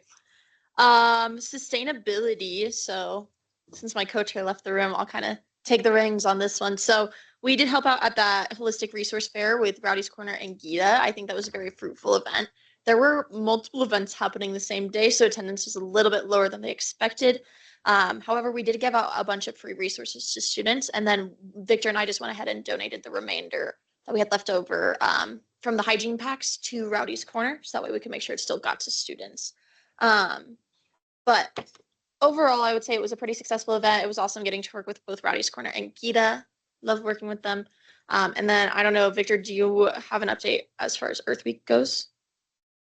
Yes. Microphone. Yes. I should have done this already, but there is a meeting on the 18th at 10 a.m.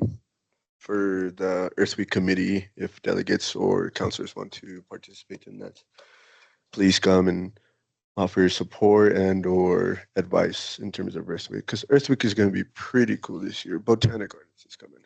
So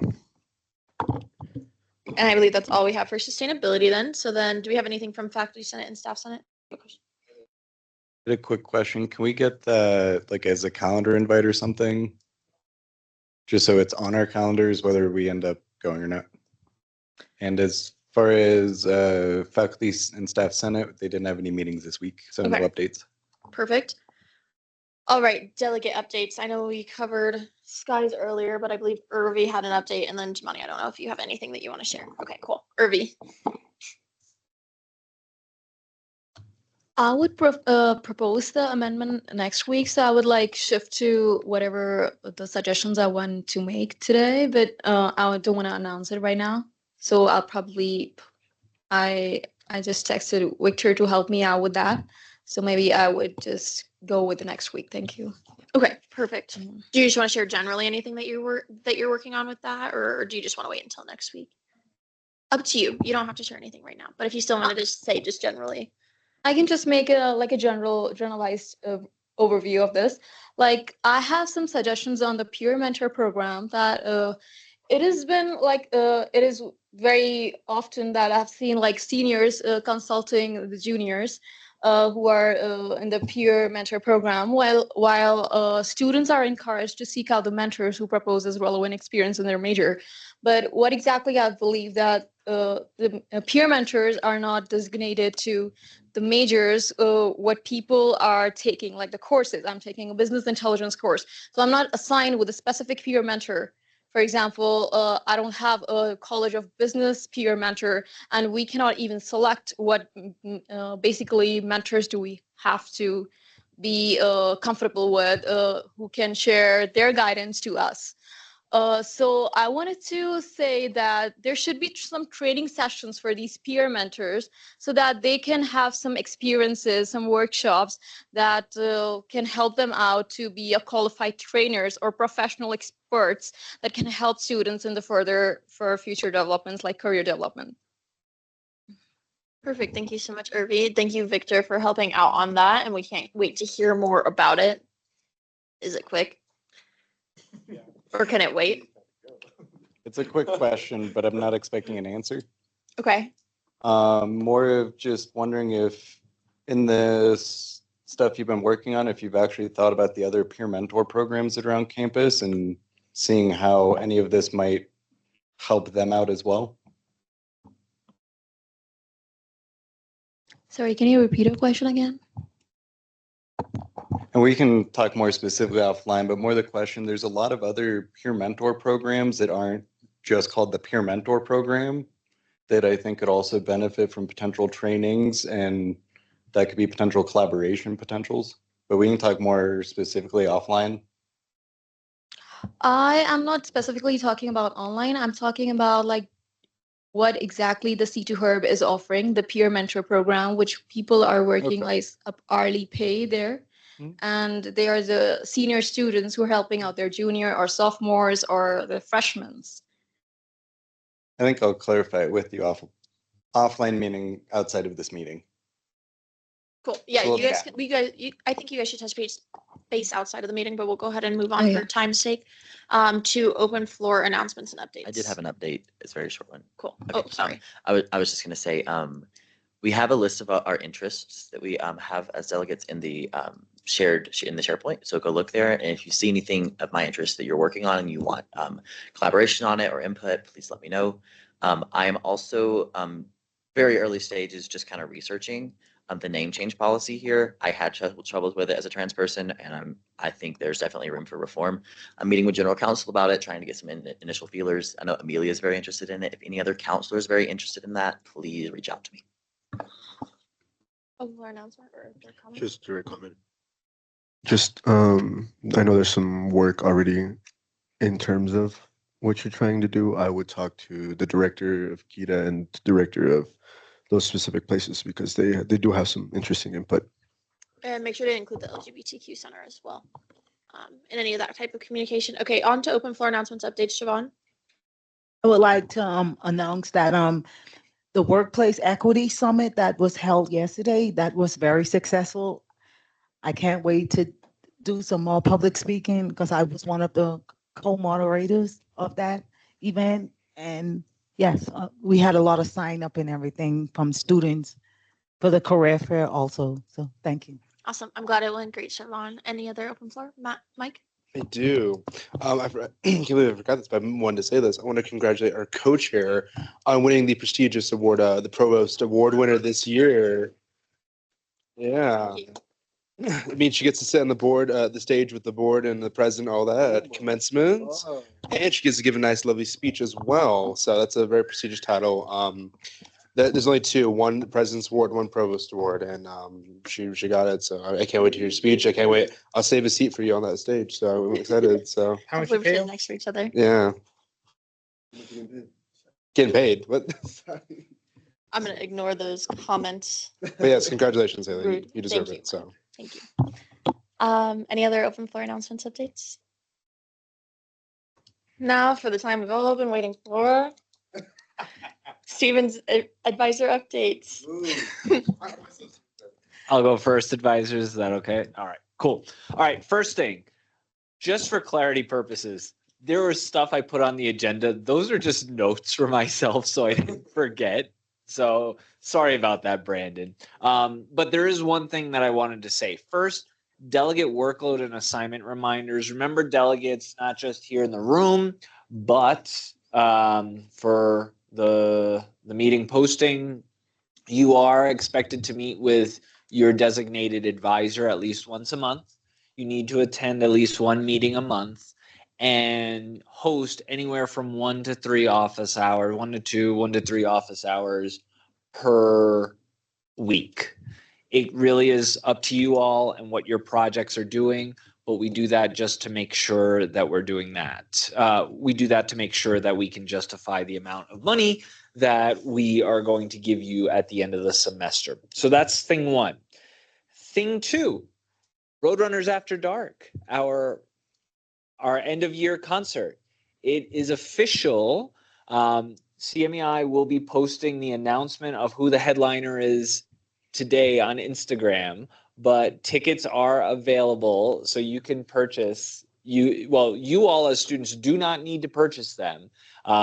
Guests, family, folks not at MSU, faculty, staff, alumni, they unfortunately will have to purchase tickets. But for students, you all do not have to purchase any. You do have to claim your ticket on Eventbrite, though, in order to attend. So there is that. It will be on CMEI.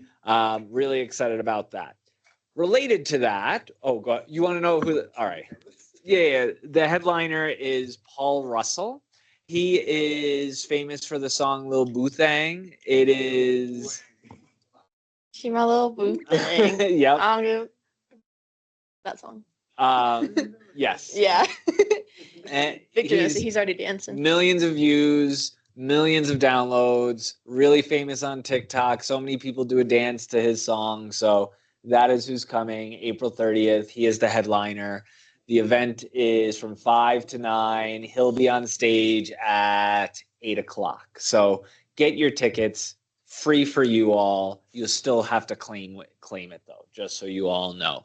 Related to that, please know, though, that at some point, I do want to talk to you all more seriously about if and what TSAC would like to do, if anything, for that event. We've already have 4 food trucks lined up. There are opportunities for activities, things like that. We already have some activities lined up as well. But if there is something you want to sponsor, for example, do you all want to sponsor the funnel cake truck to come?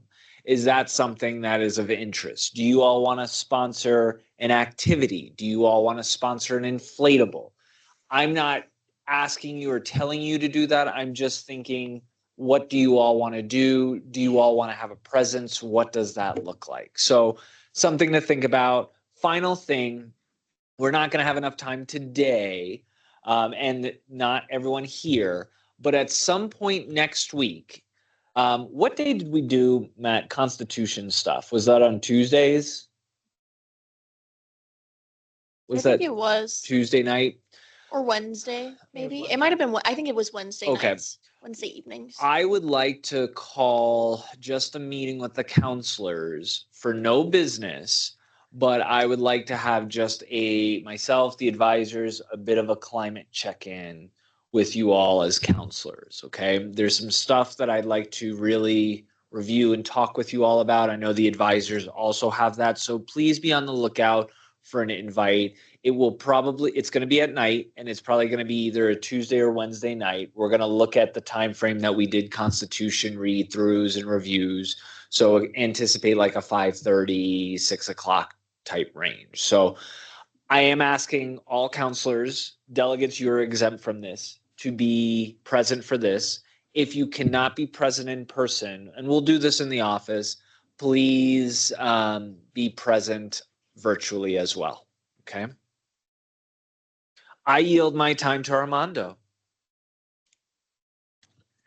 You got a lot of what I was gonna say anyway. But biggest thing is whatever resources I'm doing. Well, he left, but doing better now with Patrick and the receipts. So trying to get them out.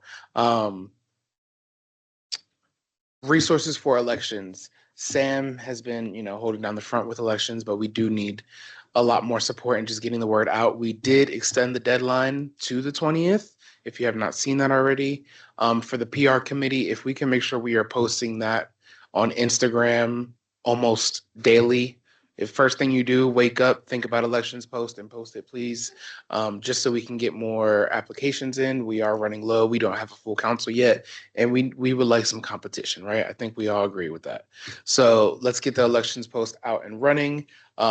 Recruit your friends, refer some friends, bring some people in. If you are a counselor currently and have not submitted your packet, shame.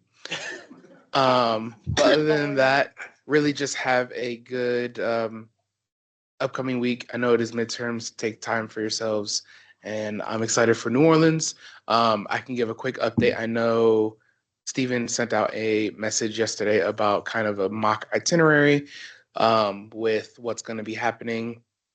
A lot of it we're looking to do is just more conversation, roundtable with the current student government reps, I believe they're called, at Tulane, the undergraduate assembly members, and making sure that you all can, cross promote, cross collaborate, and just think about the way we operate things. As Dr. Simpkins said, they are a private, more white, affluent university, directly opposite of who we are and what we represent.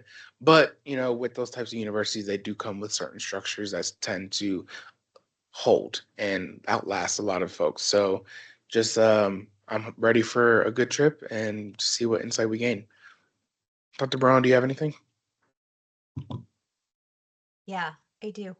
I think Stephen and Armando covered pretty much almost everything I was going to say, but the only other thing that I wanted to add is as you all are working on developing referendums and proposals and resolutions, thank you for working with Gregor in that instance. And I know we're in lots of different meetings and some of us together. And so I just really appreciate that collaboration and that collectivism and reaching out to the key folks who are leading that work. I also, when I was reading some of the proposed referendums, see that there are other folks that probably need to be reached out to. And so I want to make sure that that's happening before things go too far down the road, just to make sure that your referendums are well informed by what is actually happening on campus. So I just want to remind us of that as you're moving forward and thinking about those proposals and making sure that you're leaning into the folks that are already doing that work.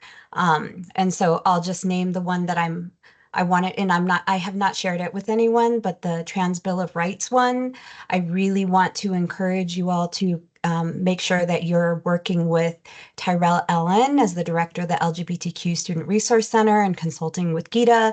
I don't know what they're doing, but it's really important that as you're working through those things that you're working with the appropriate people who are doing that work and advocating on the behalf of students as well, because they bring an important perspective. And that's all I'll say. Thank you. Perfect. It is 1:30 on the dot, so hopefully you guys don't have any other announcements or updates because I'm going to motion to end the meeting. Seconded. Any objections? Any abstentions? Have a great weekend, y'all. Bye.